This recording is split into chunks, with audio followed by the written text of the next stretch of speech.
மாமனார் கிட்ட கேளுங்க, மார்ட்டினை இழுத்துவிட்ட உதயநிதி. ஆக்ஷனில் இறங்கிய அமலாக்கத்துறை. தமிழக பட்ஜெட் கூட்டத்தொடர் நடைபெற்று வரக்கூடிய நிலையில அமைச்சர் ஆதவ் அர்ஜுனா, எதிர்க்கட்சி தலைவர் உதயநிதி இடையில காரசார விவாதம் நடைபெற்றது. திமுக 900 கோடிய லாட்டரி நிறுவனத்துக்கிட்ட இருந்து வாங்கினதா ஆதவ் அர்ஜுனா சொன்ன நிலையில உங்க மாமனார் கிட்ட கேளுங்க அப்படின்னு உதயநிதி பதிலடி கொடுத்தாரு.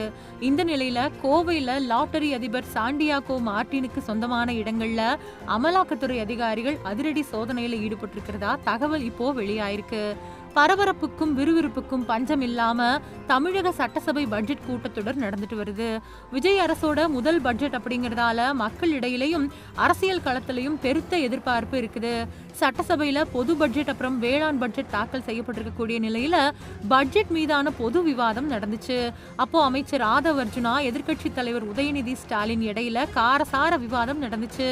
விவாதத்துல பேசின அமைச்சர் ஆதவ் அர்ஜுனா, மதுவிலக்கு எங்க கொள்கை அப்படின்னும் திமுக எம்எல்ஏக்கள் எம்பிக்கள் சாராய ஆலை நடத்துறாங்க அப்படின்னு குற்றம் சாட்டினாரு. இதனால கோபமடைஞ்ச திமுக எம்எல்ஏக்கள் லாட்டரி லாட்டரி அப்படின்னு முழக்கமிட்டாங்க. இதனால கோபமடைஞ்ச ஆதவ், லாட்டரி நிறுவனத்துக்கிட்ட திமுக தலைவர் ஸ்டாலின் 900 கோடி வாங்கினது ஏன், தைரியம் இருந்தா சொல்லுங்க, நான் எந்த தொழிலையும் இல்ல, எந்த நிறுவனமும் நடத்தல அப்படின்னு சொன்னாரு. அதுக்கு பதிலடி கொடுத்த எதிர்க்கட்சி தலைவர் உதயநிதி ஸ்டாலின், திமுக ஏன் லாட்டரி நிறுவனத்துக்கிட்ட இருந்து பணம் வாங்கினாங்க அப்படின்னு அமைச்சர் கேக்குறாரு. அதை கொடுத்தது அவரோட மாமனார் தான், ஏன் கொடுத்தாரு அப்படிங்கறத உங்க மாமனார் கிட்ட கேட்டு விளக்கத்தை பெற்றுக்கலாம் அப்படின்னு சொன்னாரு.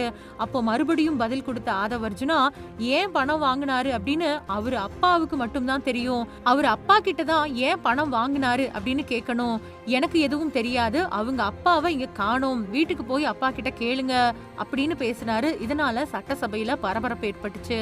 இந்த நிலையில சட்டசபையில மார்ட்டின் தொடர்பா பேசினதுக்கு அப்புறமா அவருக்கு தொடர்புடைய இடங்கள்ல கோவையில அமலாக்கத்துறை அதிகாரிகள் ஆய்வு நடத்திட்டு வரக்கூடிய தகவல் வெளியாயிருக்கு.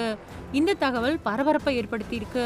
சட்டவிரோத பணப்பரிமாற்றம் தொடர்பான வழக்கில் லாட்டரி தொழிலதிபர் சாண்டியாகோ மார்ட்டின் தொடர்புடைய இடங்கள்ல அமலாக்கத்துறை அதிகாரிகள் சோதனை மேற்கொண்டிருக்கிறதா சொல்லப்படுது.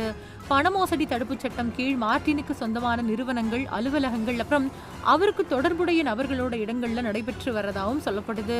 கோவை உள்ளிட்ட பகுதிகளில் இருக்கக்கூடிய லாட்டரி மார்ட்டின் தொடர்புடைய நிறுவனங்கள் அப்புறம் அவரோட தொடர்புடைய சில நபர்களோட வீடுகள், அலுவலகங்கள்ல அமலாக்கத்துறை அதிகாரிகள் ஆய்வு மேற்கொண்டு வர்றதா தகவல்கள் வெளியாயிருக்கு. அது மட்டும் இல்லாம அவர் கூட தொடர்புடைய அரசியல் கட்சி நிர்வாகிகளோட இடங்கள்லயும் சோதனை நடைபெற்று வர்றதா தகவல்கள் தெரிவிக்குது.